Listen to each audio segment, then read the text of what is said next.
దేవుని మహాకృపను బట్టి మీ అందరికీ వందనాలండి. అలాగే సంఘ కాపురు కూడా వందనాలు. ముఖ్యంగా దేవాది దేవునికి ఈ అవకాశం దయచేసినటువంటి దేవాది దేవునికి కూడా వందనాలు తెలియచేసుకుంటూ కొన్ని విషయాలు ఈ సమయంలో మనం ధ్యానం చేద్దాము.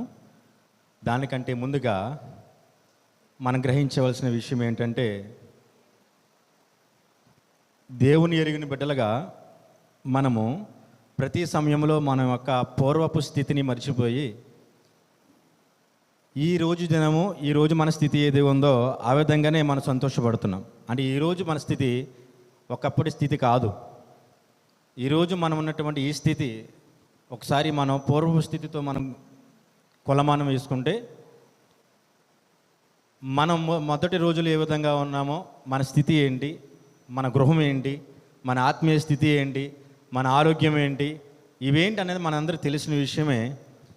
కానీ ఆ రోజులకి ఈ స్థితికి ఈ ప్రస్తుతం అనేటువంటి పరిస్థితులకి మనం ఒకసారి పోల్చుకుంటే మనం ఎన్ని మెట్లు దేవుడు మనల్ని మన యొక్క జీవితంలో ఎక్కించడం మనందరికీ తెలుస్తూ ఉంది.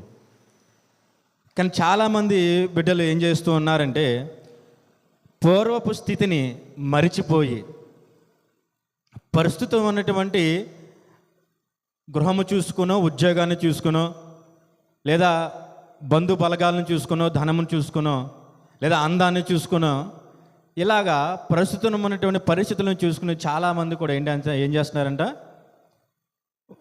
దేవునికి దూరం అయిపోతూ ఉన్నారు. ఏ బిడ్డ అయినా సరే, ఏ విశ్వాసి అయినా సరే పూర్వపు స్థితిని మర్చిపోతేనే దేవునికి దూరం అయిపోతాడన్న విషయాన్ని దేవుడు మనకి తెలియచేయాలని ఆశపడుతూ ఉన్నాడు. కొన్ని మాటలుగా ఈ కొన్ని విషయాల్ని మనం ధ్యానం చేసుకుందాము. అందులో ముఖ్యంగా మనకి తెలిసిన విషయం ఏంటంటే, యెరోబాము గారి గురించి నేను ఇప్పుడు మాట్లాడాలని ఆశపడుతున్నాను. యెరోబాము గారు ఆయన యొక్క స్థితి సొలొమోను గారి దగ్గర ఎట్టి రీతిగా ఉంది. ఆ తర్వాత సొలొమోను గారి దగ్గర నుంచి దేవుడు గుర్తించిన తరపుడు ఆయన యొక్క పరిస్థితి ఏ విధంగా మారింది, ఆ తరువాత దేవుని యొక్క కట్టడలను మర్చిపోయి తనకిష్టమైన విధముగా బ్రతుకుతున్నటువంటి పరిస్థితుల్లో ఆయన స్థితి ఏ విధంగా మారింది ఒకసారి మనం ధ్యానం చేసినట్లయితే, ఈ కొద్ది సమయాల్లో మనం సొలొమోను యొక్క వ్యక్తిత్వం గురించి, యెరోబాము గారి గురించి, అలాగే ప్రవక్త అయినటువంటి ఆహియా గురించి, అబియా గారి గురించి, ఇలా కొంత వ్యక్తుల గురించి మనం ధ్యానం చేద్దాం.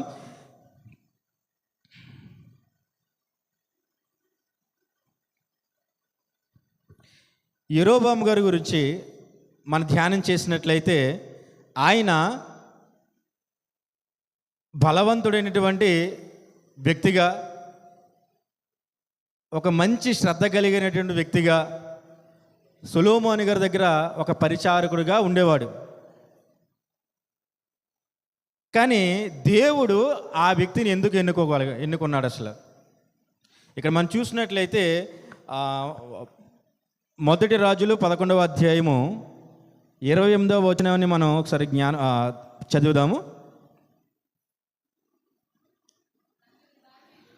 అయితే మొదటి రాజులు 11వ అధ్యాయము 28వ వచనము.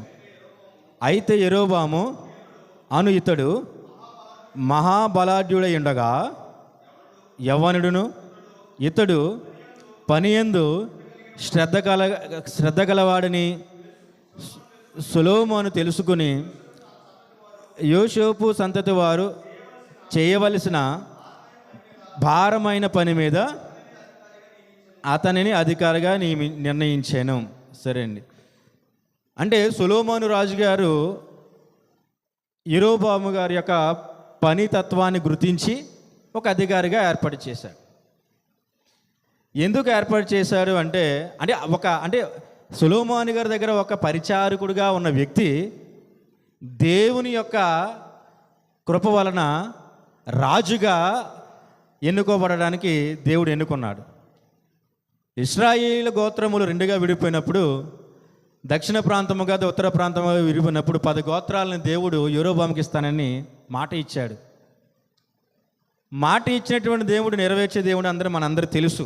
ఆనాటి నుంచి ఈనాటి వరకు లేదా రాబోయే తరము వరకు కూడా మనందరము కూడా ఖచ్చితంగా విశ్వసించవలసిన మాట ఏంటంటే, మాట ఇచ్చిన దేవుడు నమ్మదగిన దేవుడు, ఏది ఏమైనా సరే మాట నెరవేర్చే దేవుడు కాబట్టి ఆయన ఇస్తానన్న మాట ప్రకారంగా ఇచ్చాడు. అసలు యెరోబోము గారిని దేవుడు ఎందుకు ఆ పరిచారకుడు అంటే ఆ యొక్క ఉద్యోగం అంటే సొలొమోను గారి కింద ఒక అధికారిగా ఉన్నటువంటి వ్యక్తిని దేవుడు ఎందుకు ఎన్నుకున్నాడు అంటే ఏ విధంగా మనం ఈ విషయాలు మనం అర్థం చేసుకోవాలంటే, ఈ లోకంలో మన యొక్క స్థితి దేవుడు ప్రతి క్షణం గమనిస్తూ ఉంటాడు. అంటే మనం ఒక అధికారుల కింద పనిచేస్తున్నా, లేదా అధికారులు మనం దూషిస్తున్నా, లేదా కుటుంబంలో శ్రమల ద్వారా మన మాటలు పడవలసిన పరిస్థితి వచ్చినా, సమాజంలో వ్యక్తుల ద్వారా మన మాటలు పడాల్సిన పరిస్థితి వచ్చినా, మనము మనుషులుగా మాట తిరిగి సమాధానం చెప్పడానికి ఇష్టపడతాము. కానీ మనకన్నా మన పైన మన తండ్రి అయిన దేవుడు ఉన్నాడన్న విషయం మనం జ్ఞాపకం చేసుకోవాలి. ఎందుకంటే ఆయన ప్రతీదీ గమనిస్తున్న దేవుడు. నీకు ఏ సమయంలో ఆహారం కావాలి, నీకు ఏ సమయంలో మంచినీళ్ళు కావాలి, ఏ సమయంలో దుస్తులు కావాలి, ఏ సమయంలో నువ్వు ప్రయాణంకి వెళ్తావు, ఏ సమయంలో నీ అవసరాలను తీర్చాలి, అన్నీ ఎరిగిన దేవుడు ఆయన. కనుక మనం ఈ లోకంలో ఎదుర్కొంటున్నటువంటి పరిస్థితుల గురించి మనం కంగారు పడకుండా మన యొక్క దేవుని యొక్క పనిలో మనం నిలబడినట్లయితే దేవుడు యెరోబోముని చూసినట్టు మనల్ని కూడా చూస్తాడు. దేవుడు యెరోబోముని చూడడానికి కారణం ఏంటి? ఆయన ఎన్నుకోవడానికి కారణం ఏంటి? అసలు ఆయన దేవుని చిత్తంలో యెరోబోము గారి పేరు రావడానికి అసలు ప్రధానమైన కారణం ఏంటంటే, ఈ లోకంలో దుష్ట సాంగత్యం అనేది చాలా ప్రబలుతున్నటువంటి సమయంలో, లేదా ఈ లోకంలో అనేకమైనటువంటి అబద్ధ బోధలు జరుగుతున్నటువంటి ఈ సమయంలో, లేదా ఈ లోకంలో విచ్చలవిడైనటువంటి అపవాద క్రియలు జరుగుతున్నటువంటి సమయంలో దేవుడు నమ్మకమైనటువంటి విశ్వాస కొరకు, లేదా నమ్మకమైనటువంటి బిడ్డ కొరకు ఆయన చూస్తూ ఉంటే, ఆయన గమనిస్తూ ఉంటే ఎవరు దొరుకుతారు? ఏ వ్యక్తి అయితే నమ్మకంగా ఉన్నాడో వాళ్ళని ఎన్నుకుంటాడు. ఎవరైతే నమ్మకంగా ఉంటాడో, ఎవరైతే విశ్వాసంలో తొట్టిల్లిపోకుండా ఉంటాడో, దేవుడు ఆ బిడ్డను ఎన్నుకొని సమస్తాన్ని ఆ బిడ్డకి అప్పచెప్పడానికి ఇష్టపడతాడు. సమస్తం అంటే ఏంటి?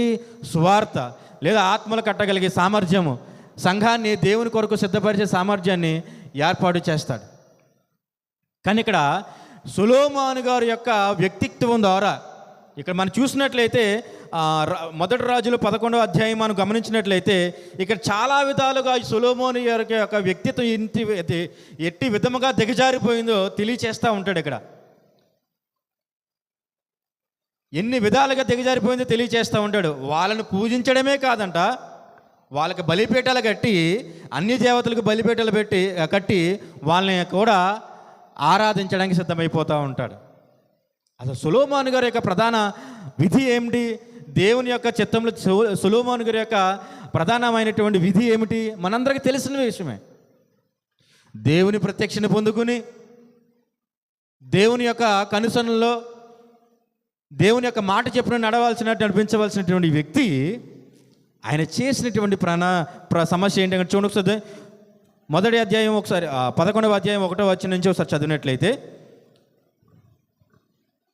మొదటి రాజులు 11వ అధ్యాయం మొదటి నుంచి, మోయాబీయులు, ఎదోమీయులు, అమ్మోనీయులు, సిదోనీయులు, హిత్తీయులు అను జనులు మీ హృదయములను తమ దేవతల తట్టు తిప్పుతురు గనుక వారితో సహవాసం చేయకూడదనియు, వారిని మీతో సహవాసము చేయకూడని యెహోవా ఇశ్రాయేలీలకు సెలవిచ్చుచున్నాడు. సరేండి, ఒకసారి ఆపండి. చూసారండి, యెహోవా దేవుడు ఇశ్రాయేలీలకు ఈ విధంగా సెలవిస్తూ ఉన్నాడు.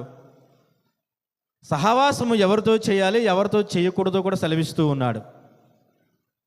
కానీ వాళ్ళు చేసినటువంటి పని ఏంటి? ఒకసారి చదవండి అక్కడి నుంచి మళ్ళీ. అయితే రాజైన సొలొమోను ఫరో కుమార్తెను గాక ఆ జనులలో ఇంకా అనేక మంది పరస్త్రీలను మోహించి కామాతురత గలవాడే వారిని ఉంచుకొనుచూ వచ్చాను. 4వ వచనం చదవండి అమ్మా.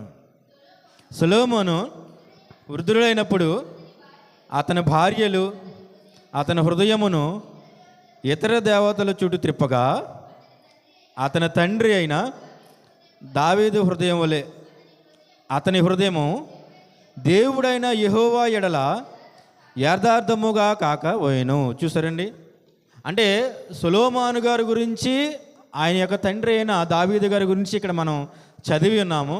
అంటే లోకము మనం ప్రలోభ పెట్టినంత మాత్రాన, మనుషులు మనల్ని ప్రేరేపించినంత మాత్రాన, ధనము మనల్ని ఉత్తేజపరిచినంత మాత్రాన మనం తొట్టిల్లిపోవాల్సిన అవసరం లేదు. దావీదు గారు జ్ఞాపకం లేదు ఆ రోజు సొలొమోనుకి. దావీదు గారు దేవుని పట్ల ఎట్టి విజ్ఞత కలిగి ఉన్నాడో గ్రహించలేకపోయాడు. అంటే మనము ఒకసారి జ్ఞాపకం చేసుకున్నట్లయితే మన పూర్వ స్థితి ఎట్టి రీతిగా ఉందో, ఇప్పుడు ఈ స్థితి ఎట్టి రీతిగా ఉందో మనం అసలు గ్రహించగలిగిపోతున్నాం. మనం ఏం చేస్తున్నాము అంటే, కొంత అవకాశము అనుకూలతలు కలిగి ఉండి మన ఒక వృద్ధిలో ఉన్నప్పుడు మనం దేవుడు విడిచిపెట్టేసి లోకంలో పరుగు పెడుతూ ఉన్నాము. కానీ ఈ స్థితి ఇప్పుడు మనం దుస్తులు శుభ్రంగా ధరించుకుంటున్నాం, 3 పూట్ల తింటూ ఉన్నాము, ప్రయాణాలు చేస్తూ ఉన్నాము, బలముగా ఉన్నాము, ఆరోగ్యంగా ఉన్నాము, కుటుంబంతో సంతోషంగా ఉన్నాము, ఇన్ని రకాలుగా మనం వైభవంగాన్ని అనుభవిస్తూ ఉన్నాము. కానీ ఇదంతా నీవు పక్కన పెట్టి ఒక్కసారి వెనకెళ్ళండి, పూర్వపు స్థితి మన జీవితం ఎట్టి రీతిగా ఉందో. లోకంలో తిరిగిన వారము, లోకంలోని వ్యక్తుల ద్వారా దుర అలవాట్లుగా అలవాటు పడిన వాళ్ళము, ఈ సమయంలో పూర్వపు స్థితిలో రకరకాల ప్రదేశాల్లో ఉన్న వాళ్ళము. కానీ మన చెయ్యి పట్టుకుని, మన కాళ్ళను పట్టుకుని దేవుడు మన సన్నిధిలో స్థిరపరిచాడు. ఆమేన్. ఆయన స్థిరపరిచిన దేవుడు ఏమి చెప్తున్నాడు? ఆయన మాటలు చెప్పున బ్రతకమని చెప్తూ ఉన్నాడు. ఒకవేళ బ్రతకపోతే సొలొమోను గారి పరిస్థితి ఎలాగుందో నీకు చూపిస్తూ ఉన్నాడు. బ్రతికితే దావీదు గారిని ఎట్టి రీతిగా హెచ్చించాడో కూడా చూపిస్తూ ఉన్నాడు. కనుక దావీదు గారు ఎట్టి రీతిగా అక్కడ బ్రతికి ఉన్నాడో అట్టి హృదయం లేదంట. దావీదు గారికి ఉన్నటువంటి యథార్థ హృదయం లేదంట సొలొమోనుకి. కారణం ఏంటి? ఇక చూసినట్లయితే, ఇంకా కిందకి మనం గమనించినట్లయితే, ఆ భార్యల వలన, ఉపపత్నుల వలన, అంటే బలహీనత అనేది మన జీవితంలో ప్రవేశించడానికి అనేక దారులు ఉన్నాయి. అందులో ఒక దారిగా ఇక్కడ చూపించాడు. కనుక మనం ఏం చేయాలంటే, వ్యక్తుల యొక్క మాటలు మనం ప్రధానంగా తీసుకోకుండా దేవుని యొక్క వాక్యాన్ని మాత్రమే మనం ప్రధానంగా తీసుకుంటే సొలొమోను గారు దేవుడి దృష్టిలో ఇటు రీతిగా ఉండేవాడు కాదేమో. ఒకప్పుడు సొలొమోను గారి యొక్క స్థితి ఇటు రీతిగా ఉంది, మనందరికీ తెలిసిందే. కానీ ఇప్పుడు ఎట్టి రీతిగా ఉంది. కానీ ఇది గమనించిన దేవుడు ఇశ్రాయేలు ప్రజలను నడిపించాలని ఆశపడుతున్నాడు. కాబట్టి ఒకరు సరిగ్గా లేకపోతే ఇంకొక వ్యక్తిని దేవుడు ఎన్నుకుంటాడు. అంతే కదా? అంతే. ఒక వ్యక్తి సరిగ్గా లేకపోతే ఇంకొక వ్యక్తిని ప్రధానంగా ఎన్నుకుంటాడు. అప్పుడు ఎవరిని ఎన్నుకున్నాడు? యెరోబాముని ఎన్నుకున్నాడు అనమాట. ఎలా ఎన్నుకున్నాడు యెరోబాముని? ఒక ప్రవక్తని ఉత్తేజపరిచి, ఒక ప్రవక్త ద్వారా యెరోబాము దగ్గరికి ఒక వర్తమానం పంపించాడు.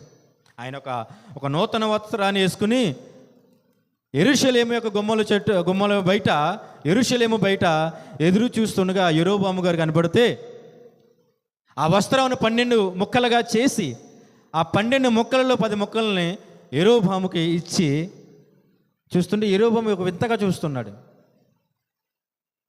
వింతగా చూసి ఏమిటి అని అడిగితే, ఏంటి ఇలా చేసావని అడిగితే, ఏంటి మీరెవరు ఇంతకి, ఏంటి ఈ పరిస్థితి, ఏంటి ఈ 10 పరిస్థితులు, ఈ 10 ముక్కల పరిస్థితి ఏంటి ఏమి చెప్పాలనుకున్నారు, ఏం చేయాలనుకున్నారంటే, ఆ ప్రవక్త చెప్తున్న మాట ఏంటంట,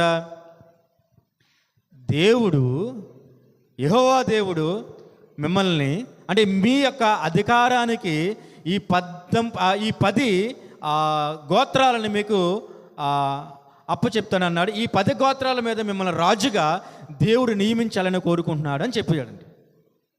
ఎంత గొప్ప విషయం అండి. అంటే మొదట ఆయన స్థితి ఎక్కడుంది? సొలొమోను గారి దగ్గర ఒక పనివాడిగా, ఒక కూలి పనివాడిగా అని అనుకుందాం. కానీ సొలొమోను గారి యొక్క అజ్ఞానం వలన దేవుడు విసుగు పొంది ఒక వ్యక్తిని ఎన్నుకున్నాడు. ఆ వ్యక్తి స్థితి ఎలాగుంది? మొదటి స్థితి అధమ స్థితి అనుకుందాం. కానీ దేవుని యొక్క కొలమానంలో ఆయన ఎట్టి రీతిగా ఎంచుకున్నాడు తెలుసండి. ఇశ్రాయేలు 12 గోత్రాలు విడిపోయిన తర్వాత 10 2గా విడిపోయిన తర్వాత ఈ 10 గోత్రాలకు ఒక రాజుగా దేవుడిని నియమించాడు. మరి నియమించినప్పుడు ఏం చేయాలి? అసలు యెరోబాము గారు ఎవరో, ఆయన చరిత్ర ఏంటి, మనం ఇప్పుడు కొద్దిగా క్లుప్తంగా మనం తెలుసుకున్నాం కదండి.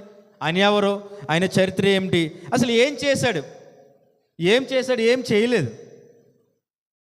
ఒక పరిచారకుడుగా ఉన్నాడు, ఏ విధంగా చనిపోయాడు, చివరికి ఆయన పరిస్థితి ఏంటి, అసలు మనకి ఈ సమయంలో యెరోబాము గారి ద్వారా మనం ఏం తెలుసుకోవాలి? అసలు విశ్వాసులుగా మనం ఏం తెలుసుకోవాలి అంటే, పరిశుద్ధ లేఖనంలో దేవుడు బయలుపరిచిన ఏ వ్యక్తి ద్వారా అయినా సరే మనకి ఏదో ఒక విషయం తెలియజేయాలని ఆశపడుతూ ఉంటాడు. దేవుడు ఏదో ఒక విషయం తెలియజేస్తూ ఉంటాడు.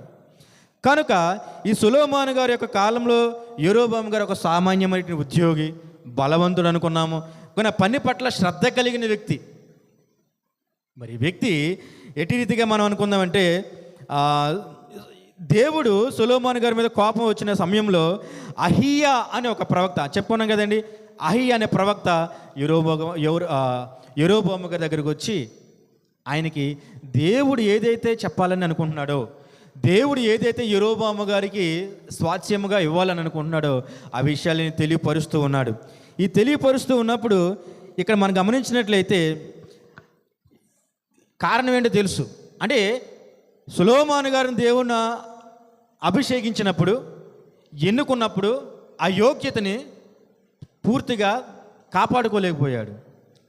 ఈ లోకంలో తిరుగుతున్న మన అందరము, ఈ లోకంలో వెచ్చలవిడిగా లోకాశలతో తిరుగుతున్నటువంటి సమయంలో, అంటే మన ఒక విషయం ఏంటంటే, మన ముందు స్థితి ఇప్పటి స్థితి మన జ్ఞాపకం చేసుకుంటే మనకి ఈ విషయం చాలా క్లియర్గా మనకు అర్థమవుతుంది. కనుక లోకంలో ఉన్నవారము ఈరోజు ఈ సమయంలో మందిరంలో ఉన్నామంటే దేవుని కృప, కేవలం దేవుని కృప. దేవుడు తలుసుకుంటే, లేదా దేవుడి యొక్క చేతులు మన హస్తాన్ని విడిచిపెడితే మన స్థితి ఏ విధంగా ఉంటుందో మనందరూ తెలిసిన వాళ్ళము, ఎరిగిన వారము కూడా. కనుకనే మన మందిరాన్ని విడిచిపెట్టలేము, దేవుని విడిచిపెట్టలేము. విడిచిపెడితే ఏమిటో కూడా మన జీవితంలో కొన్నిసార్లుగా మనం గ్రహించాము, ఆ పరిస్థితులు కూడా వచ్చినాం కూడా. కనుక ఆయన విడిచిపెట్టాడు. ఆయన స్థితి ఏ విధంగా ఉందో మనందరూ తెలుసు. వెంటనే అధికారాన్ని తీసివేశాడు, ఇంకొకరికి ఇచ్చాడు. నీవు కూడా దేవుని విడిచిపెడితే, మందిరాన్ని రావడాన్ని విడిచిపెడితే, దేవుని యొక్క సువార్తను మన యొక్క పరిమితి విధిలో లేదా మన పరిధిలో వ్యక్తపరిచే విధంలో మనము చేయకపోతే, అంటే తినడము, త్రాగడము, మన పని మనం చేసుకోవడము అంటూ మన జీవితాన్ని కొనసాగిస్తే మన జీవితానికి సరైనటువంటి పరిపూర్ణత రాదు అని దేవుడు చెప్తూ ఉన్నాడు.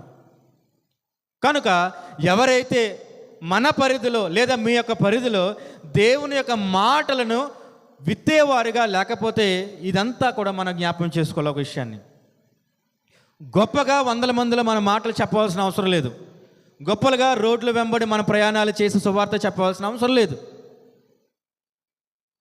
దేవుడు దూషించే విధముగా వ్యక్తులు విడిచిపెట్టి, కుటుంబాలను విడిచిపెట్టి, బిడ్డలను విడిచిపెట్టి రోడ్లంటే వెళ్ళిపోయి సువార్త చేయాల్సిన అవసరం లేదు. దాని ద్వారా దేవుడు అవమానపరచబడుతుంది. కనుక మనకున్న పరిధిలో, ఒక విశ్వాసకి ఉన్న పరిధిలో దేవుని యొక్క పరిచర్యను మనం చాలా గొప్పగా చేయాలి. ఘనముగా చేయనప్పటికీ కూడా గొప్పగా చేయాలి, పద్ధతిగా చేయాలి. అది చేయకపోతే ఈ లోకంలో మనం కలిసిపోతాం. లోకంలో కలిసిపోతే మన జీవితం వెట్టి రీతిగా ఉంటే మనందరికీ తెలుసు. ఆ పాపాన్ని అంటుకున్న వ్యక్తులు మనం, ఆ పాపం చేత తడిచిన వాళ్ళం మనందరము కూడా. కనుక మనం ఏం చేయాలి? ఈ వ్యక్తిని మనం జ్ఞాపకం చేసుకుని మనం ముందుకు వెళ్ళాలి. ఓకేనా? ఏం చెప్పాడు అక్కడ ఆ వ్యక్తి? ఈ 10 ఇశ్రాయేలు గోత్రములు మీకు ఇస్తానని చెప్పాడు అని అన్నాడు. మరి ఇస్తానని చెప్పినప్పుడు ఇస్తాడుగా మన దేవుడు, ఇస్తాడు. మరి ఇచ్చిన దేవుడు ఆ మాట ఇచ్చినప్పుడు మనం నిలబెట్టుకోవాలా లేదా? నిలబెట్టుకోవాలి. అంటే ఈ లోకంలో మన పరిస్థితులు ఆరోగ్యంగా లేనప్పుడు మనం ప్రార్థన చేస్తాం, దేవుడు ఆరోగ్యాన్ని ఇస్తాడు. ఈ లోకంలో మనకు ఆర్థిక పరిస్థితి సరిగా లేనప్పుడు మనం ప్రార్థన చేస్తాం, దేవుడు పరిస్థితిని మారుస్తాడు. మనకు ఉద్యోగం లేనప్పుడు మనం ప్రార్థన చేస్తాం, దేవుడు ఉద్యోగాన్ని ఇస్తాడు, మర్చిపోతాం. గర్భఫలం లేనప్పుడు దేవుడు ఇస్తాడు, మనం మర్చిపోతాం. అంతే కదా? ఇంకా మనకి సాధ్యము కాలే అనేక విషయాలు దేవుని ఎదుట మనం చాలా సులువుగా అడుగుతాము, దేవుడు కూడా చాలా సులువుగా ఇచ్చేస్తాడు మనకి. కానీ మనం ఆ విషయాన్ని, ఆ యొక్క మేలులను సులువుగా మనం విడిచిపెట్టేస్తాం, మర్చిపోతాం. మరి మర్చిపోయి ఎట్టి రీతిగా మన పరిస్థితి ఉంటుందంటే, మర్చిపోతే ఇప్పుడున్న పరిస్థితి ఈ వ్యక్తుల ద్వారా మనం తెలియపరుస్తూ ఉన్నాడు. కనుక మనం ఏం చేయాలి?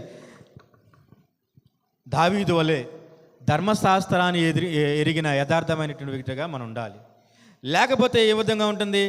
ఇక అహియ ప్రవక్త చెప్పిన మాట ప్రకారంగా దేవుడు ఏర్పాటు చేశాడు. ఈ 10 గోత్రాలని దేవుడు స్వాస్థ్యంగా ఇచ్చేసాడు యరొబాముకి. మరి ఇచ్చినప్పుడు ఏం చేయాలి ఆయన? ఈ విషయం తెలిసినటువంటి సొలొమోను గారికి కోపం వచ్చింది. సొలొమోను గారికి కోపం వచ్చి, నా దగ్గర ఒక పరిచారకుడిగా లేదా ఒక ఉద్యోగస్తుడిగా ఉన్నటువంటి ఈ యరొబాముని నా తర్వాత రాజుగా ఎన్నుకుంటారా అని ఒక కోపం. ఆ కోపంతో యరొబాము గారిని చంపడానికి ప్రయాణం అవుతాడు. అంటే దేవుని యొక్క కాపుదల, ప్రపంచం ఎంత మన మీద మరణదండయాత్ర చేసినా కూడా ఎట్టి రీతిగా కాపాడబడుతుందో మనందరూ గ్రహించాలి. ఇప్పుడు దేవుడు ఎన్నుకుంటే సొలొమోను గారే కాదు, అపవాది కూడా మనల్ని ఏం చేయలేదు. సో ఆ పరిస్థితులను గ్రహించినటువంటి యరొబాము గారు ఏం చేశారు? అలాగ ప్రయాణమయ్యి యూదయ దేశంలోకి ప్రయాణమయ్యి అక్కడ దాక్కోవడానికి పారిపోయాడు అనమాట. పారిపోయి కొంతకాలం అక్కడ ఉన్న తర్వాత సొలొమోను గారు చనిపోయారు. ఆ చనిపోయిన విషయం తెలుసుకుని మళ్ళీ వచ్చి, అంటే ఇక్కడ ఏం జరిగిందంటే, మరి ఇశ్రాయేలు ప్రజలకి వాళ్ళని పరిపాలించడానికి అధికారులు కావాలి కదా. సొలొమోను గారు చనిపోయిన తర్వాత మరి ఎవరు అధికారులు? దేవుడు ఎన్నుకున్నటువంటి యరొబాము గారు ఏమో పారిపోయాడు. సొలొమోను గారు భయంతో పారిపోయాడు. మరి ఎట్టి రీతికి ఇంకెవరు ఉంటారు? సొలొమోను గారు కుమారుడు ఉన్నాడు కదా, ఎవరైనా రెహబాను, ఆయన అధికారంలోకి వచ్చాడు. కానీ అధికారంలోకి వచ్చినప్పుడు చాలా విషయాలు మనకి గమనించినట్లయితే,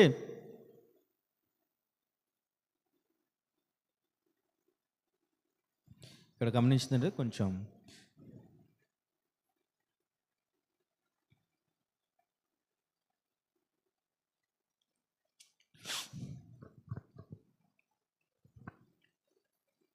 మొదటి రాజులు 12 ఒకసారి తీసుకుందామండి. 12:4.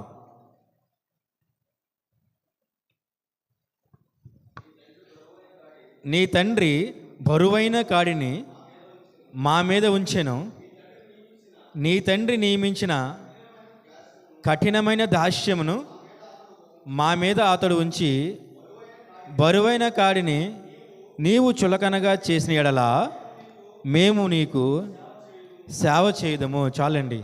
ఈ మాటలు ఎవరు పలికారంటే, ఆ రోజు ఇశ్రాయేలు ప్రజలు, అంటే వాళ్ళ మీద ప్రయోగించబడినటువంటి ఈ శిక్షలు కానీ ఈ పరిస్థితులు కానీ సొలొమోను గారు చాలా కఠినముగా, చాలా భారముగా, కష్టంగా ఉన్నాయన్నమాట. సో ఈ వీళ్ళని చాలా ఘోరమైనటువంటి శిక్షల ద్వారా వాళ్ళని దండించేవాడు ఆ సమయంలో.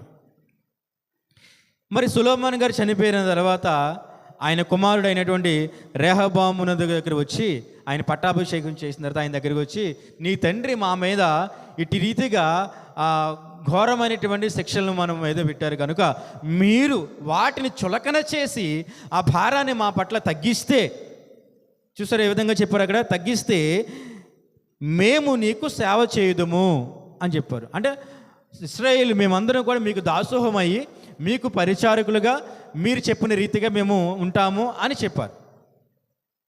మరి రెహబాను కూడా వినాలి కదా, వినలేదు. వినకుండా, అంటే వినలేదంటే అప్పుడు ఏమన్నాడంటే ఆయన, మనం గమనించినట్లయితే ఇంకా తదుపరి అధ్యాయాలు మనం గమనించినట్లయితే అప్పుడు ఇశ్రాయేలుకి ఆయన చెప్పిన సమాధానం ఏంటంటే, ఓకే సరే, నా తండ్రి ఆస్థానంలో, నా తండ్రి సంస్థానంలో ఎవరైతే ఆయన ఎదుట సేవలను అందించారో వాళ్ళ యొక్క ఆలోచనలు తీసుకుని మీకు సమాధానం తెలియచేస్తాను అని చెప్పిన వ్యక్తి, సొలొమోను గారి యొక్క పరిపాలన కాలంలో ఉన్నటువంటి సేవల యొక్క ఆలోచనలు తీసుకుని ఇశ్రాయేలుకి ఎట్టి రీతిగా ఆ యొక్క పరిస్థితులను సరిచేద్దాము అని గ్రహిస్తే, పెద్దలుగా ఉన్నవారు సరైన ఆలోచన తెలియజేశారు. రెహబాను గారికి, రాజా మీరు అనుగ్రహించినట్టు, అంటే మీకు తెలియచేసినటువంటి విధముగా మీరు వాళ్ళ పట్ల ప్రేమ కనికరము చూపించి వాళ్ళ యొక్క కష్టాలను చులకన చేసి మీరు ప్రేమను పంచినట్లయితే వాళ్ళు మీకు దాసోహం అవుతారు అని చెప్తే, ఇది వినకుండా రెహబాను గారు ఈ విషయాన్ని వినకుండా, అంటే పెద్దల మాటలను గ్రహించకుండా స్నేహితుల యొక్క సలహాను తీసుకుంటే, స్నేహితులు చెప్పిన విషయం ఏంటంట, స్నేహితులు చెప్పిన విషయం ఏంటి చాలా గొప్పగా చెప్పారు. స్నేహితులు చెప్పిన రీతి చాలా, ఎందుకంటే పెద్దలు ఎవరైతే ఉన్నారో వాళ్ళు చెప్పిన దానికి వ్యతిరేకంగా స్నేహితులు చెప్పారు. ఆ చెప్పినది ఎలాగ ఉంటుందని చూడండి ఒకసారి. నా తండ్రి నడుము కంటే నా చిటికెని వేలు పెద్దదిగా ఉండదని చెప్పారు సమాధానం.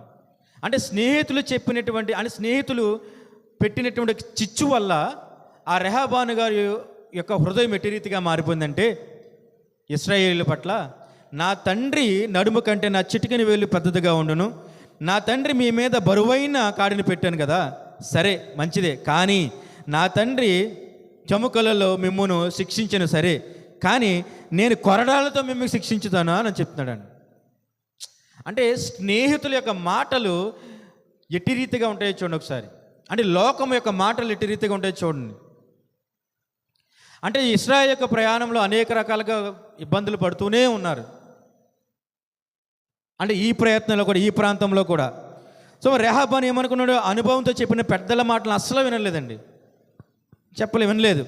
ఈ లోకంలో ఈ యెరోబాము గారు ఐగుప్తులో నుండి వచ్చాడని తెలుసుకుని ఆ సమయంలో, అంటే మరి రెహబాను వల్ల ఇంకా ఇబ్బందులు ఎదురవుతున్నాయి కదా, ఏదైనా శిక్ష తగ్గిస్తాడేమో, పరిపాలన మనకు అనుకూలంగా చేస్తాడేమో అని అధికారుల దగ్గరికి వెళ్ళినట్టుగా వెళ్ళి మాట్లాడితే, ఆయన కుమారుడు సొలొమోను కుమారుడు కూడా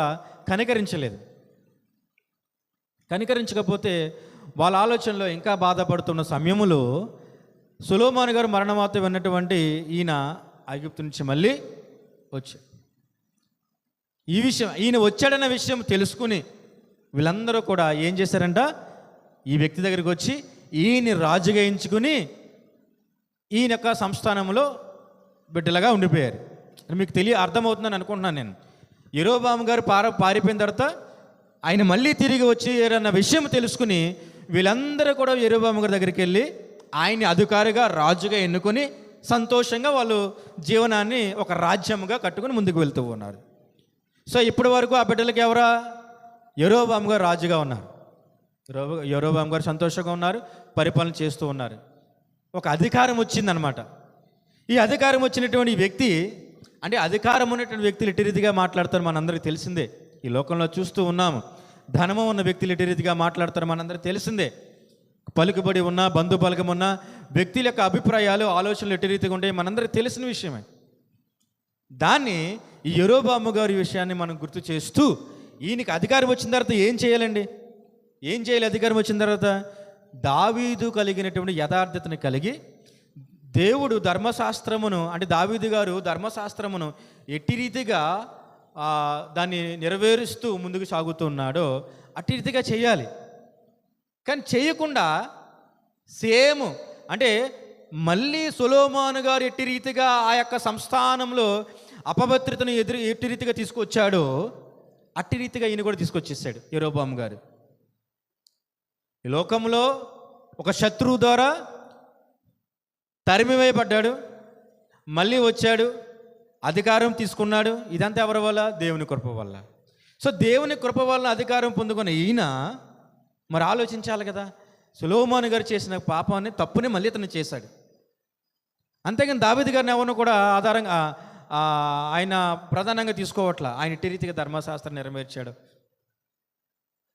కనుక ఏం చేశాడు ఆయన అంటే, ఒకవేళ ఈ వ్యక్తులు ఎవరైతే ఈ వ్యక్తిని రాజుగా ఎన్నుకొని ఉన్నటువంటి వ్యక్తులు మళ్ళీ తిరిగి వెళ్ళిపోయి అక్కడ ఉన్నటువంటి అలవాట్లకి అలవాటు పడిపోయి అక్కడే ఉండిపోయి నన్ను తృణీకరించి నన్ను విడిచిపెట్టి ఉండిపోతారేమో అనే ఒక అసంతృప్తితో, ఆ యొక్క బిడియంతో ఏం చేశాడంట, ఒకవేళ వీళ్ళు వేరే ఒక దేశానికి వెళ్ళి అక్కడ ఆచారాలకి, అక్కడ సంతోషాలకి అలవాటు పడిపోయి అక్కడే ఉండిపోతారేమోనని ఏం చేశాడంటే, ఈయన ఒక జ్ఞానంతో ఇక్కడే ప్రతిమలను ఏర్పాటు చేసి, ఇక్కడే బొమ్మలను ఏర్పాటు చేసి, వాళ్ళకి బడిపేటలు కట్టించి, అక్కడ ఉన్నటువంటి పరిస్థితులన్నీ ఇక్కడ ఏర్పరిచి మీ కొరకు ప్రయాణమై ఎక్కడికో వెళ్ళి అక్కడ పూజలు చేయాల్సిన అవసరం లేదు, మీ కొరకు ఇక్కడ దేవతలను ఏర్పాటు చేశాను, ఈ దేవతలే మన పితరులను ఏ, నడిపించుకుంటూ ఎక్కడి వరకు తీసుకుని వచ్చారు. వీళ్ళే మన ప్రధానమైనటువంటి దేవతలని చెప్పి వీళ్ళని ఆరాధించడానికి వాళ్ళందరినీ కూడా పురిగెల్పాడండి. ఇక్కడ మనందరికీ అర్థం కావాల్సిన విషయం ఏంటంటే, దేవుడు అన్నిటికంటే ఎక్కువగా అసహ్యించుకునేది ఏంటంట? విగ్రహారాధన. సో ఈ విగ్రహారాధన ఆ రోజు సొలొమోను గారు చేశారు. ఈరోజు యెరోబోము గారు కూడా విగ్రహారాధన వైపు ఆ రోజు ప్రజల్ని తిప్పేశాడు. ఈరోజు ఎంతమంది ఖచ్చితమైనటువంటి దేవుని వాక్యాన్ని ప్రజలకు తెలియచేస్తూ ఉన్నారు? ఒకవేళ ప్రతి ఒక్కరు కూడా ఖచ్చితమైన దేవుని వాక్యం తెలియచేస్తూ ఉంటే ఇంకా ఆత్మల రక్షణ, లేదంటే ఇంకా పాపాలు చేస్తూ ఇంకా నశించిపోతూ ఇంకా లోకంలో తిరుగుతున్న వ్యక్తుల పరిస్థితి ఏంటి? నువ్వు విత్తనము సరైనది విత్తినట్లయితే మంచి మొక్క వస్తుంది. మనం విత్తిన విత్తనము మనం చెప్పే మాటలు సరైనవా కాదా అది మనం గ్రహించుకుంటే అనేక సంఘాల్లో ఖచ్చితమైనటువంటి యథార్థమైన భక్తి జరగాలి. ఖచ్చితమైనటువంటి యథార్థమైన భక్తి జరిగి అనేకమైనటువంటి వ్యక్తులు రక్షించబడాలి. అనేకమైన వ్యక్తులు దేవునికి దాసులుగా సమర్పించబడాలి వాళ్ళ జీవితాలు. అట్టి రీతిగా ఖచ్చితమైన భక్తి చేయాలి. యెరోబోము గారు దేవుని గుర్తించాడు. 10 గోత్రాలకు రాజుగా ఎంచుకున్నాడు. ఆయన ఏం చేశాడు? విగ్రహాలకు ప్రాధాన్యత ఇచ్చాడు. ఈరోజు ఇవ్వట్లేదా? చాలామంది ఈరోజు ఇవ్వట్లేదండి. అది గ్రహించట్లేదా? దేవునికి అసహ్యమైన విషయాలన్నిటికంటే విగ్రహారాధన చాలా అసహ్యమైన విషయం. కనుక విగ్రహారాధన వైపు ప్రజలను తిప్పుతున్న ప్రతి ఒక్కరికి ఇది ఒక మేలుకొలుపుగా మనం గ్రహించాలి.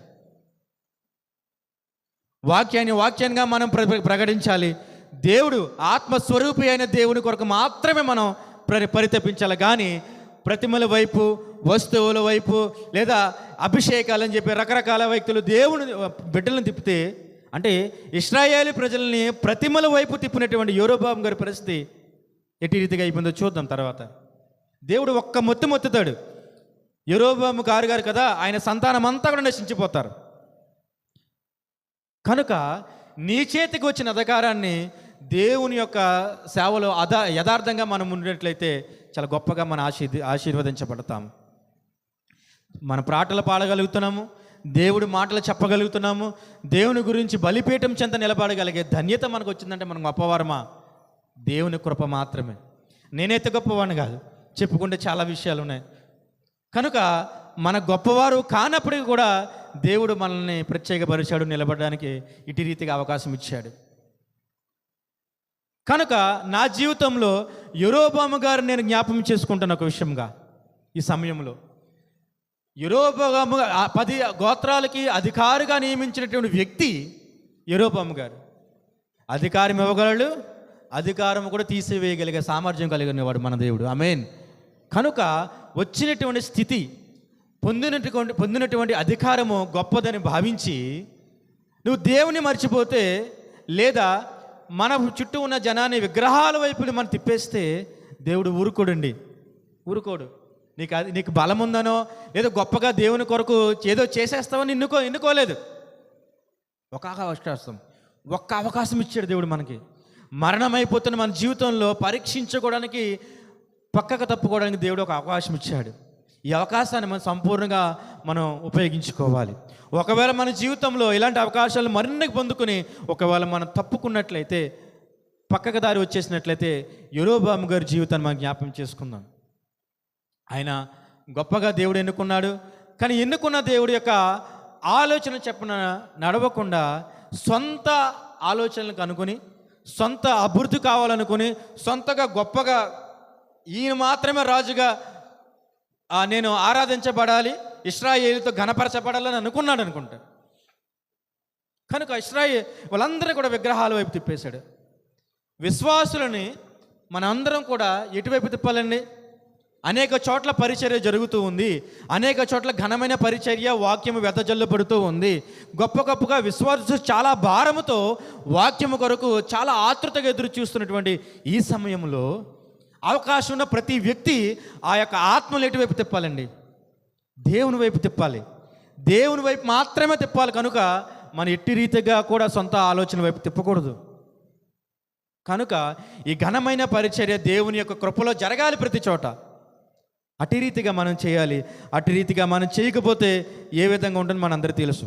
చూడండి, ఆ ఇశ్రాయేలీయులు ఎటు రీతిగా ఆ యొక్క అడవి ప్రయాణంలో దూడలను చేసుకుని మోషే గారు రాక లోపు ఎట్టి రీతిగా వాళ్ళు పాపంలో పడిపోయారో, విగ్రహారాధన చేశారో, అట్టి రీతికి ఇక్కడ కూడా అంతే.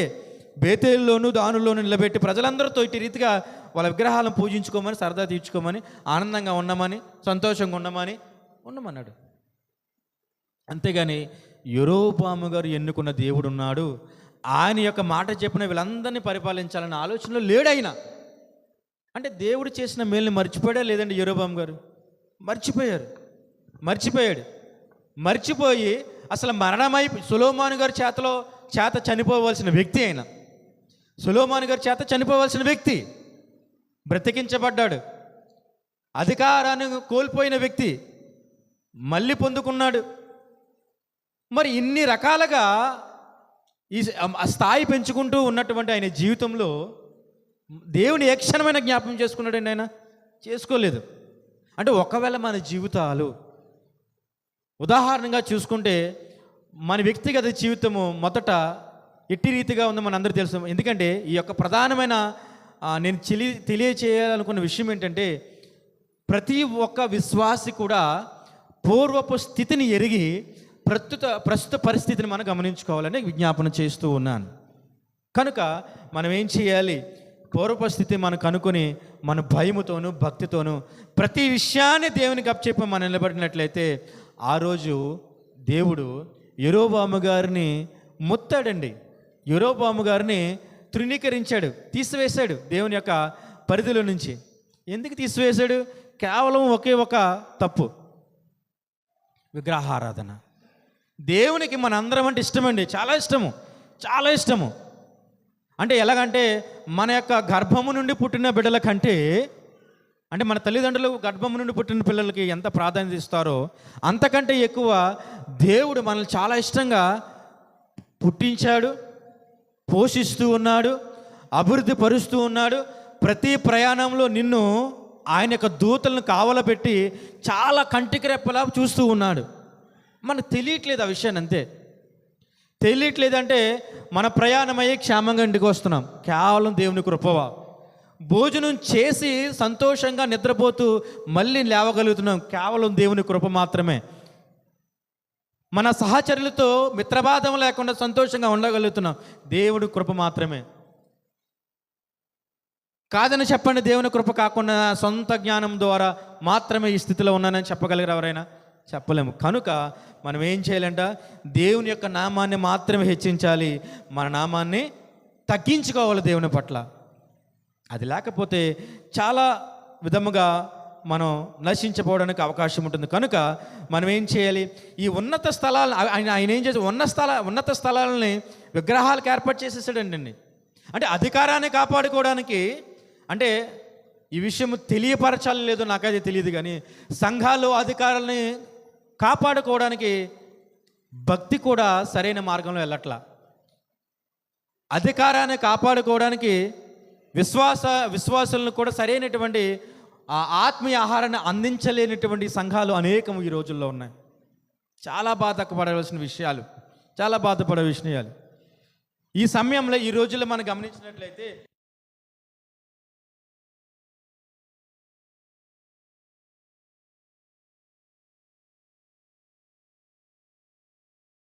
అంత భక్తి పరులు, భక్తి యథార్థం అనేది కాదు. వాళ్ళందరినీ కూడా మనం రక్షించవలసిన అవసరం ఇది. వాళ్ళందరినీ కూడా దేవుడి వైపు మనం నడిపించవలసిన సమయం ఇది. అలాంటిది మనలోనే ఒక సరైనటువంటి కట్టడి లేకపోతే ఆత్మలను ఇటు రీతిగా మనం సంపాదించగలము. కనుక ప్రతి ఒక్కరు కూడా ఖచ్చితమైనటువంటి బోధ చేయాలి. ప్రతి ఒక్కరు కూడా ఖచ్చితమైనటువంటి దేవుని మాటలను యథార్థంగా మనం విత్తినట్లయితే సంతోషంగా దేవుడు మనల్ని తుదకి మహాభివృద్ధి చెందుతావు అని చెప్పిన రీతిగా గొప్పగా మనల్ని అభివృద్ధి పరుస్తాడన్నమాట. లేకపోతే ఈయన చేసినటువంటి యొక్క క్రియల వల్ల ఎలాంటి పరిస్థితి ఎదుర్కొన్నాడో చూద్దాం ఒకసారి. అదొక్కటే కాదంటండి, విగ్రహారాధన ప్రేరేపించడమే కాదు, యెరోబాము గారు విగ్రహాలని వైపు ప్రజలను తిప్పడమే కాకుండా ఆయన చేసిన ఇంకొక తప్పుదం ఏంటంటే చూడండి ఒకసారి 2వ దినవృత్తాంతాల గ్రంథం తీయండి అమ్మా. 11వ అధ్యాయము 11వ వచనము.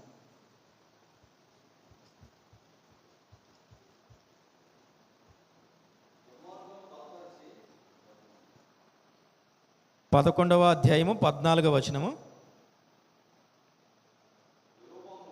యెరోబామును అతని కుమారులను యెహోవాకు యాజక సేవ జరగకుండా లేవీయులను త్రోసివేయగా వారు తమ గ్రామములను స్వాస్యములను విడిచి యోధా దేశమునకు యెరూషలేమునకు వచ్చిరి. యెరోబాము బలిపీఠములకును దెయ్యములకును తాను చేయించిన దూడలకును యాజకులను ఏర్పరచుకొనెను. వారి చర్యలట్లుండగా ఇశ్రాయేలు గోత్రములందట ఇశ్రాయేలు దేవుడైన యెహోవాను వెదుకుటకు మనస్సు నిలుపుకొనిన వారు తమ పితరులైన దేవుడైన యెహోవాకు బలులు అర్పించుటకై యెరూషలేమునకు వచ్చిరి. చాలండి. ఇక్కడ అంటే యెరోబాము చేసిన తప్పు ఆ రోజు దేవుని యొక్క బిడ్డలను విగ్రహారాధన వైపు తిప్పడమే కాకుండా దేవుడు ఎన్నుకున్న యాజకత్వంలో ఈ లేవులను కాకుండా అంటే ఆ యాజకత్వ స్థానంలో యెరోబాముకు సంబంధించిన వ్యక్తులని యాజకులుగా ఏర్పాటు చేసుకున్నాడు.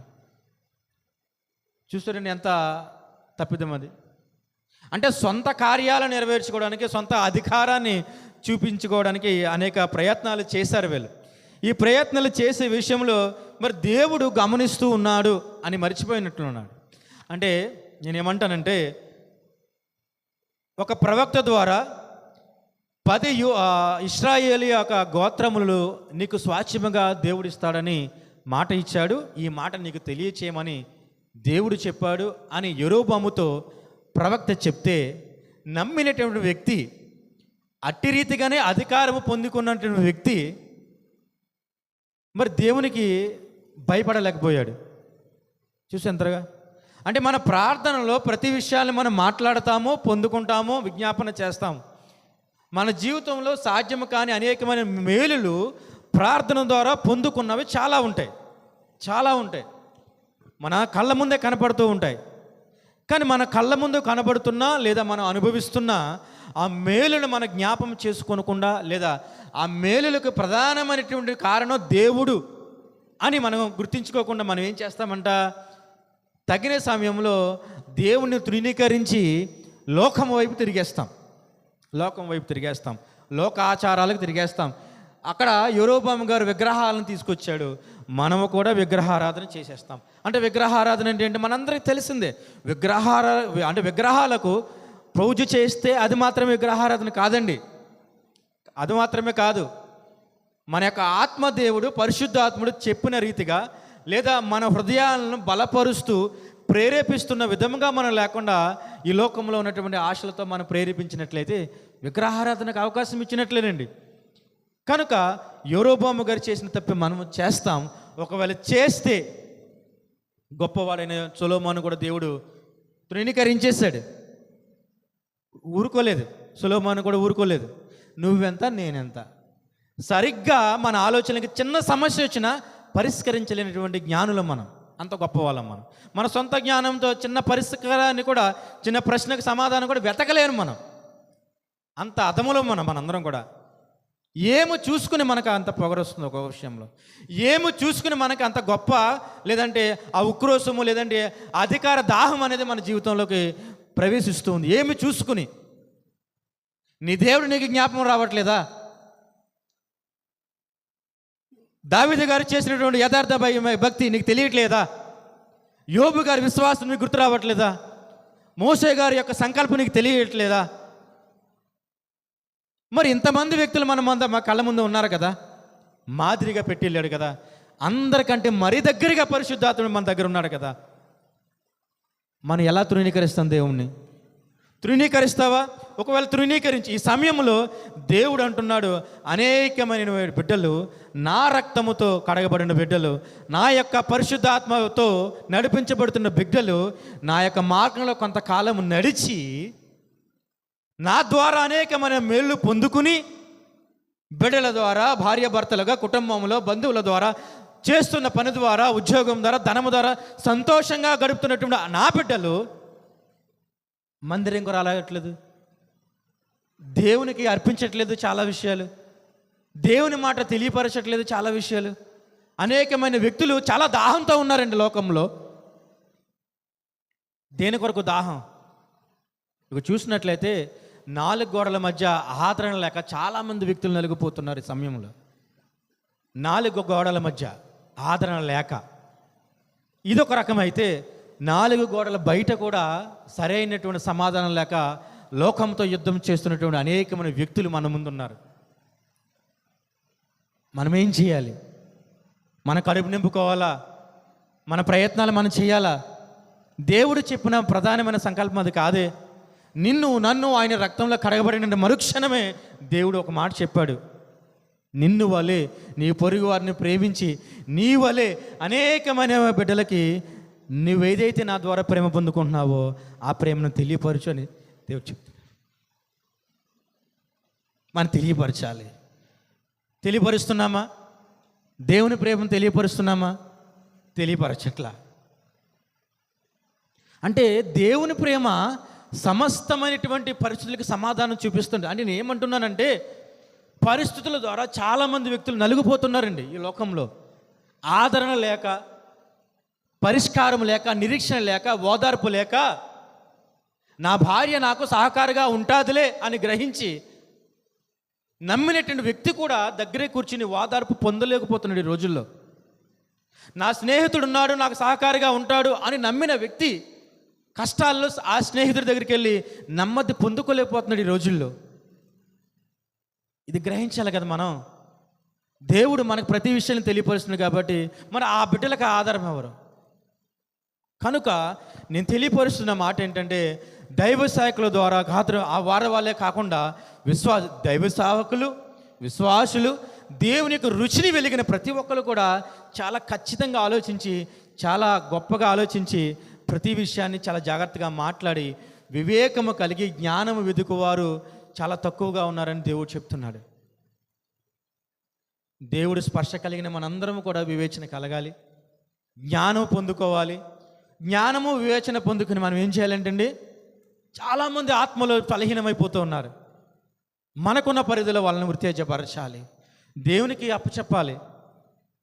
అట్టి రీతిగా మన జీవితాలు ఉంటే దేవుడు చాలా సంతోషపడతాడు. అంటే మన దైనందిన జీవితం ఎట్టి రీతిగా ఉందంటే, ఉదయాన్నే లేవడం, తినడం, వెళ్ళడం, రావడం, తినడం, బోరు కొట్టట్లేదా మన జీవితానికి? విసుగు కలగట్లేదా ఇది జీవితానికి? అంటే మహిమకరమైనటువంటి శాశ్వతమైన ప్రణాళిక మన జీవితం ఏ ఒక్కటే జరగట్లా తరతరాలుగా చూసుకుంటే. కానీ ఈ లోకంలో ఏమి చేసినా సరే నీ గొప్ప ఆనందం కలగదు. కానీ దేవుని యొక్క కృపలో ఏ ఒక్కటి చేసినా, దేవుని యొక్క మాట చెప్ప ఏ ఒక్కటి మనం చేసినా చాలా సంతోషం కలుగుతుంది. అంటే నేను ఏమంటానంటే, ప్రాక్టికల్గా మనం ఒక విషయాన్ని గమనిస్తే, ఒక ఆదివారము నువ్వు సంఘానికి అంటే దేవుని యొక్క మందిరానికి రాకుండా నీ సొంత కార్యాలు నెరవేర్చుకోవడానికి ఒక్కసారి ప్రయత్నం చెయ్యి. అంటే దేవుని యొక్క సన్నిధికి 15 రోజులు 14 రోజులు ఎడబాటు వస్తుంది నీకు. ఆదివారం నువ్వు కోల్పోయిన సమయం నుంచి సోమవారం నుంచి నీ జీవితం ఎట్టి రీతిగా ఉంటుంది గమనించుకో ఒకసారి. ఎట్టి రీతిగా ఉంటుంది అంటే నేను అనేక సార్లు గమనించాను. నేను ఆదివారం సంఘాన్ని కోల్పోతే, దేవుని యొక్క ఆరాధన కోల్పోతే, దేవుని యొక్క పరిశుద్ధాత్మ ఆరాధనలో మన చుట్టూ తిరుగుతుంటాడు. దేవుని యొక్క మందిరములో, దేవుని యొక్క మందిరము మహిమతో నిండి ఉంటుంది కనుక ఆ మహిమను పొందుకుంటాం. మన యొక్క సంఘానికి వస్తే, దేవుని మందిరానికి వస్తే, అది కోల్పోతే మన జీవితం మరుసటి రోజు నుండి ఎట్టి రీతిగా ఉంటే మనందరికీ తెలుసు. కాళ్ళు చేతులు లేని మొండి వల్ల మన జీవితం ఉంటుంది. ఆ మహిమను పొందుకోవడానికి మరి ఒక ఆదివారం వరకు వెయిట్ చేయాలి. కనుక మనం జ్ఞానం పొందుకోవాలి. ఎందుకంటే యెరోబాము గారు ఏం చేశాడు? బలిపీఠం కట్టించేశాడంటండి. వ్యక్తులని ఇటువైపు లాక్కోవడానికి బలిపీఠం కట్టించేసి ఇష్టం వచ్చినట్టు అన్నాడు. ఆ సమయంలో దేవుని కోపం రాదా? దేవుని కోపం రాదా? నీ జీవితంలో అనేక మైలు చేసిన దేవుడు నువ్వు లోకం వైపు తిరిగేస్తే దేవుడి కోపం రాదా? ఖచ్చితంగా కోపం వస్తుంది. అదే పెంట కుప్పల మీద ఉండాల్సిన మన జీవితము, కకలావికలమైపోయి విచ్ఛిన్నమైపోవలసిన మన జీవితము, అసలు ఈ రోజు మన జీవితం రోడ్డు పాలు అయిపోయి రకరకాల పరిస్థితులు ఉండవలసిన మన జీవితము పద్ధతిగా, పరిశుద్ధంగా, చాలా ఒక సెక్యూరిటీ కలిగినటువంటి దేవుని యొక్క హస్తముల చోట ఉందంటే ఎంత గొప్ప అదృష్టం మనందరి జీవితంలో. మర్చిపోతే దేవుడు ఒప్పుకోడండి. కనుక ఒకవేళ మర్చిపోతున్నావేమో, ఒకవేళ దేవుని యొక్క తాకిడి కనుక్కుని దేవుని యొక్క మేలు పొందుకుని ఒకవేళ నువ్వు మర్చిపోతున్నామో లోకంలో పడిపోయి, ఒకవేళ మర్చిపోతే ఎట్టి రీతిగా ఉంటుందో ఇక్కడ చెప్తూ ఉన్నాడు. మర్చిపోతే ఇక్కడ ఆయన అంటే యెరోబాము గారి స్థితి ఎలాగ వచ్చేసిందంటే, నేను క్లుప్తంగా చెప్పేస్తానండి ఈ విషయాన్ని. యెరోబాము గారి స్థితి ఎట్టి రీతిగా వచ్చేసిందంటే చివరికి అధమ స్థితికి వెళ్ళిపోయి కుమారుడు చనిపోవలసినటువంటి పరిస్థితి అన్నమాట. ఒకసారి 14వ అధ్యాయము చదువుదామండి. 1వ రాజులు 14వ అధ్యాయం 1 నుంచి 2వ అధ్యాయం. ఆ కాలమున యెరోబాము కుమారుడైన అబీయా కాయిలాపడగా యెరోబాము తన భార్యతో ఎట్లనెను, నీవు లేచి యెరోబాము భార్యవని తెలియబడకుండా మారువేషం వేసుకుని షిలోహునకు పొమ్ము. ఈ జనుల మీద నేను రాజునగుదునని నాకు సమాధానము తెలియజెప్పిన ప్రవక్తయగు అహీయా అక్కడ ఉన్నాడు. చాలండి, చూసారండి ఎలా స్థితికి వచ్చేసాడో. ఈయన దేవుని యొక్క మహిమను కోల్పోవడం ఏంటి, మళ్ళీ ప్రయత్నం చేస్తున్నాడు. దేవుని యొక్క కృపను కోల్పోయి మళ్ళీ ప్రయత్నం చేస్తున్నాడు. కుమారుడికి ఒక దుస్థితి, ఒక పరిస్థితి మారిపోగానే ఆయన చెప్తున్న మాట అంట, భార్యని మారువేషంలో వెళ్ళి నాకు ఒక వాగ్దానం చేసినటువంటి ఒక ప్రవక్త ఉంటాడు, ఆయన పేరేంటండి అహీయా. షిలోహునకు పోయి అహీయా అనే ప్రవక్త నాకు దేవుడు వాగ్దానం చేశాడని చెప్పాడు, ఆయన గొప్ప ప్రవక్త, దేవుడు నాకు అంటే దేవుడు నాకు అనుగ్రహిస్తున్నటువంటి ప్రతి పరిస్థితిని ఆయన ద్వారా తెలియపరిచాడు. ఒక్కసారి నువ్వు ఆయన దగ్గరికి వెళ్ళి మన పరిస్థితిని తెలియపరిచి కుమారుడు గురించి ఆచూకి అంటే ఆకు చేయమనే పరిస్థితి చెప్పగా, అంటే మీకు అర్థమవుతుందండి, కుమారుడు పరిస్థితి మారిపోగానే అప్పుడు గుర్తొచ్చిందండి యెరోబాముకి. అహీయా దగ్గరికి వెళ్ళి పరిస్థితి ఏంటో కనుక్కోమన్నాడు. మరి అహీయా ఎవరు? దేవుని యొక్క ప్రవక్త కదా, మరి దేవుడి యొక్క పరిధిలోనే ఉంటాడు కాబట్టి ఎప్పుడైతే యెరోబాము గారి భార్య అహీయా దగ్గరికి వెళ్తున్నటువంటి ప్రయత్నం మొదలుపెట్టిందో అంతకన్నా ముందుగానే పరిశుద్ధాత్మీయుడు అంటే యెహోవా దేవుడు అహీయా ప్రవక్తకి తన భార్య వస్తుందని, అంటే యెరోబాము గారి భార్య వస్తుందని ముందుగానే తెలియపరుస్తాడు. ఒప్పుకోడండి. దేవుని యొక్క పరిశుద్ధాత్మను తృణీకరిస్తే, దేవుని యొక్క సన్నిధిని తృణీకరిస్తే దేవుడు ఎన్నిసార్లు మనకు క్షమిస్తాడు. యెరోబామును క్షమించలేదు. అహీయా ప్రవక్త యెరోబాము గారి యొక్క భార్య అని చూడకుండానే గ్రహించాడు. ఎలా గ్రహించాడండి? ఆ వ్యక్తి, ఆ స్త్రీ వెనకుండగానే గ్రహించి నీవు యెరోబాము పంపించేటువంటి తన భార్యవేగా అని చెప్పాడు. అది సరాసరి చెప్పేశాడు. చూడకుండా ఎలా చెప్పగలిగేవాడు? దేవుని యొక్క ప్రత్యక్షత ముందుగానే తెలియపరిచాడు. ఒప్పుకోలేదండి. తర్వాత దేవుడు అదిమినప్పుడు, దేవుడు మొత్తినప్పుడు యెరోబాము చనిపోతాడు. తర్వాత సంతతి వారందరూ కూడా దేవుడు జ్ఞాపం చేసుకోడండి. తర్వాత అధ్యాయాలు మనకు జ్ఞాపం చేసుకున్నట్ల విషయాలన్నీ ఉంటాయి. కనుక ఇక్కడ నేనేం చెప్పదలుచుకున్నానంటే, దేవుని యొక్క అధికారాన్ని లేదా దేవుని యొక్క మాటను విన్నటువంటి యెరోబాము, దేవుని యొక్క మాట చెప్పిన ఒక అవకాశాన్ని పొందుకున్నటువంటి యెరోబాము దాన్ని నిలబెట్టుకోలేక ఇటు రీతిగా తన యొక్క సంతతి వారిని, తన యొక్క స్థితిని ఎటు రీతిగా కోల్పోయాడో మన జీవితాలను ఒకసారి మనం జ్ఞాపం చేసుకుంటే, యెరోబాము గారి స్థితి ఎట్లా ఉంది? ఫస్ట్ ఒక రాజు దగ్గర ఒక పరిచారకుడు, దేవుడు ఎన్నుకున్నాడు, రాజుగా మార్చాడు. ఆమేన్. రాజుగా మార్చిన వ్యక్తి సరైన విధంగా నడిచాడా? దేవునికి విరోధంగా నడిచి ప్రజలను, దేవునికి ఇష్టమైన ప్రజలను, ముఖ్యంగా దేవునికి ఇష్టమైన ప్రజలను అంటే మనందరం కూడా దేవునికి ఇష్టమైన ప్రజలమే. నేను మిమ్మల్ని తిట్టడానికి లేదండి, మీరు నన్ను తిట్టడానికి లేదండి, ఏ వ్యక్తి ఇంకొక వ్యక్తిని తృణీకరించడానికి లేదండి. ప్రతి ఒక్కరు కూడా దేవునికి ఇష్టమైన బిడ్డలు. ఎవరికి కూడా ఎవరిని తిట్టే హక్కు లేదండి. దేవుడు ఒప్పుకోడు, తృణీకరించే హక్కు ఇంకా లేదు. కానీ లోకంలో వ్యక్తులపైన వ్యక్తులు లేచి మరణదండన లేదంటే రకరకాల పరిస్థితులు వస్తున్న సమయాలు ఈ రోజుల్లో. కనుక దేవునికి మనకి ఒక చిన్న గీత మాత్రమే ఉన్నదని గ్రహించి, ఆ గీత మాత్రమే మనల్ని దేవుని వరకు చేరుస్తుంది. ఆ పరిధిని మనం గ్రహించాలంటే చాలా మెలకువ కలిగి మనకు ముందుకెళ్ళాలి. ఆ మెలకువ కలిగి మనం ముందుకెళ్ళకపోతే ఆ పరిధి ఏమిటి, దేవుడికి మనల్ని అనుసంధానం చేసేటటువంటి పరిస్థితి ఏంటి అని మనకు తెలియదండి. అంటే దేవునితో ఏ విధంగా ఉండాలి, దేవునితో ఏ విధంగా మాట్లాడాలి, ఆయన ఏ విధంగా చూడాలి, ఆయనతో ఏ విధంగా సహవాసం చేయాలి అని అనుకుంటే చాలా చిన్న పరిధి అండి, చాలా చిన్న పరిధి. దేవుని ఇష్టం చెప్పిన మనం నచ్చినట్లయితే ఖచ్చితంగా దేవునితో మన మమేకం అవుతూ ఉంటాం. దేవుడు ఎట్టి రీతిగా బ్రతకాలని ఈ లోకంలో జ్ఞానము కలగాలి, మనకి వివేచన కలగాలి. అటు రీతిగా ఉంటేనే మనం సంతోషంగా ఉంటాం. అసలు జ్ఞానం అంటే ఏంటి ఒకసారి ఆలోచన చేద్దాం. జ్ఞానము అంటే ఏంటి ఎవరైనా చెప్పగలరా? జ్ఞానం ఒక సామెతలు తీయండి. సామెతలు 9:10 వచనము, 9వ అధ్యాయము 10వ వచనం. 10వ వచనం, యెహోవా యందు భయభక్తులు కలిగి యెహోవా యందు భయభక్తులు కలిగి ఉండే జ్ఞానముకు మూలమంట. చూసారండి, ఈ భయభక్తులు లేకే కదా యెరొబోము ఒక అధికారాన్ని కోల్పోయాడు, తన జీవితాన్ని కోల్పోయాడు, సంతతి వారిని కోల్పోయాడు. అదే భయము లేకే కదా సొలొమోను అటు రీతిగా అయిపోయాడు. ఒకవేళ అటు భయము నీకు లేకపోతే నిన్ను కూడా జ్ఞాపం చేసుకోవడు దేవుడు. అంటే రాకడ మరీ సమీపంగా ఉన్నది అని మనం విశ్వసిస్తున్నాము. కాబట్టి రాకడికి మనకి ఒక రోజు ఉంది అని అనుకుంటే ఈ ఒక్క రోజులో మరొక్కసారి నీకు ధైర్యపరచడానికి దేవుడు కొన్ని విషయాలు తెలియపరుస్తున్నాడు. జ్ఞానం అనేది ఎటు రీతిగా ఉంటుందంటే యెహోవా యందు భయభక్తులు కలిగి ఉండటయే. అటు రీతిగా మనం భయభక్తులు కలిగి ఉందాం.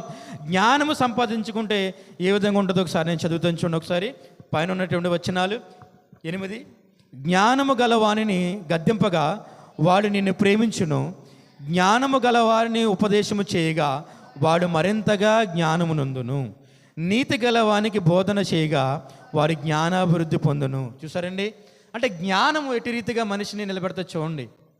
అంటే అనేక చోట్ల విత్తబడుతున్న వాక్యాన్ని చాలామంది జ్ఞానముతో దాన్ని అర్థం చేసుకోరు. అంటే వీడి చెప్పేది ఏంటి అన్నట్టుగా రీతిగా ఉంటే ఇంకా దేవుడు కూడా అనేక మారులుగా అవకాశం ఇచ్చినా ఇంకా మారకపోతే మన జీవితం ఎట్టి రీతిగా ఉంటుందో యెరొబోము గారి యొక్క జీవితాన్ని మన ముందు పెట్టి దేవుడు తెలియపరుస్తున్నాడు. ఒకవేళ మనం అనేకమైన మేలు పొందుకుని ఒకవేళ యెరొబోము గారిలాగా మనం దేవుని తృణీకరిస్తున్నామేమో, మన బిడ్డలని లేదా మన యొక్క బంధువులని లేదా మన జీవితాలని విగ్రహారాధన వైపు, లోకంలో కార్యముల వైపు, లోక ఆచారాల వైపు ఒకవేళ తిప్పుతున్నామేమో ఒకసారి జ్ఞాపకం చేసుకుంటే మనం అట్టి రీతిగా ఉండకూడదు అని దేవుడు మనకు తెలియపరుస్తున్నాడు. కనుక మీరందరూ ఒక దేవుడి పట్ల జ్ఞానము కలిగి వ్యవహరించి దేవుని రాకడలో జ్ఞానము కలిగిన వారుగా ఎత్తబడే వధువు సంఘముగా అందరూ ఉండాలని ఆశపడుతూ ఇంతటితో దేవుని మాటలు ముగిస్తున్నాను. ఈ మాటలు దేవుని విడుగులో భద్రపరిచిన గాక. ఆమేన్.